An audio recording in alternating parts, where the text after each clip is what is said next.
Hello, we're Team Commodious Downfall, and this is a game of the same title. My name is Gabriel, and a last name I can't actually pronounce in English, and I'm the team lead and the lead programmer on this ambitious project.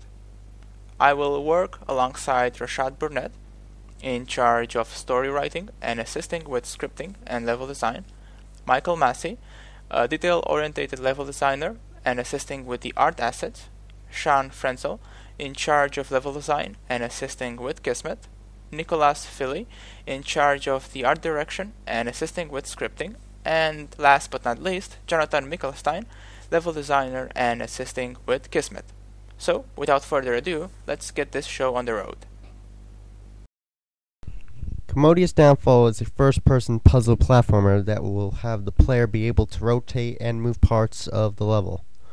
The player is in a giant robotic ship called the Commodious, and they have to try and recalibrate portions of the ship as their goal in the game. Figuring out on how to access certain areas will be what the player will have to solve. The player's ability to rotate and move portions of the level through the use of consoles will help in reaching the player's goal. You also have to avoid enemies or defeat them through your abilities and use of rotation devices. Rotating certain parts of a level can be dangerous as well in this game, so the player will need to be wary of how each console works. Some consoles can only be activated by solving puzzles or finding key components to make the consoles functioning again.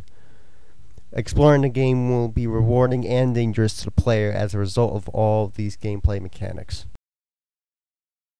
The story of episode 1 of this game focuses on the themes of creation, free will, and purpose.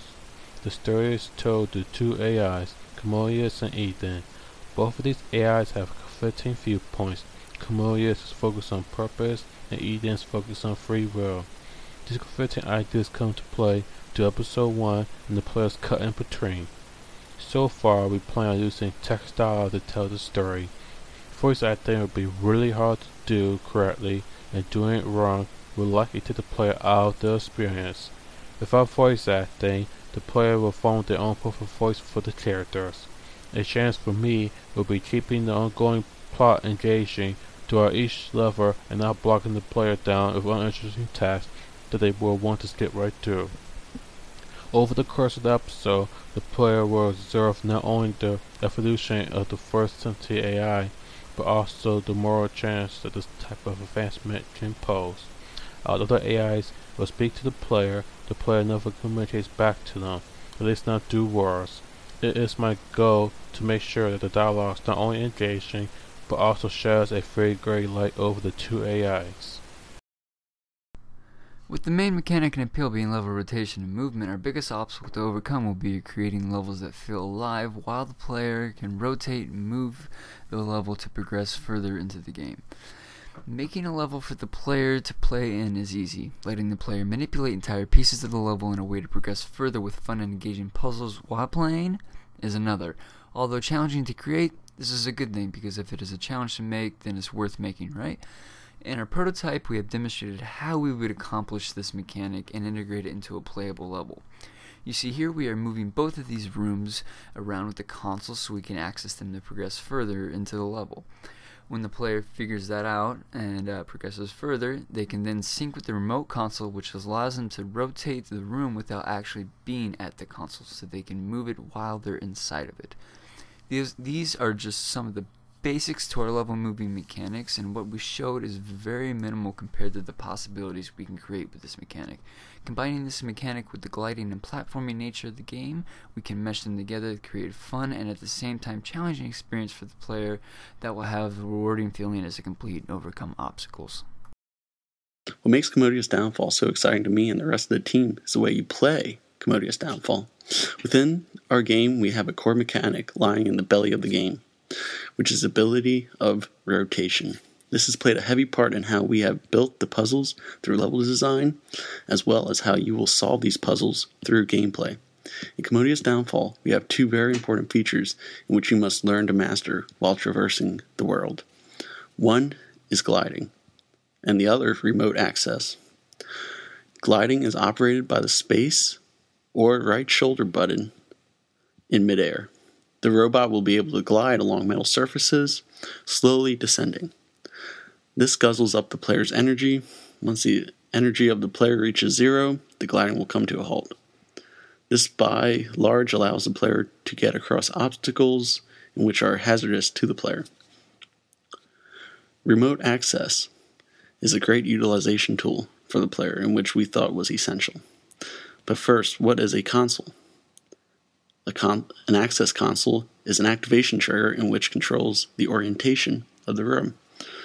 The player may choose to remember these consoles by using F on the keyboard or left trigger on an Xbox controller, and activate them remotely by right mouse button or left trigger button on the controller, without even being near the original console, allowing the player to perform these rotations or open doors while being free to navigate the environment. Regarding enemies and pathfinding AI, it's a fairly simple setup, as enemies are not a central part of the game, and indeed are not present on all levels.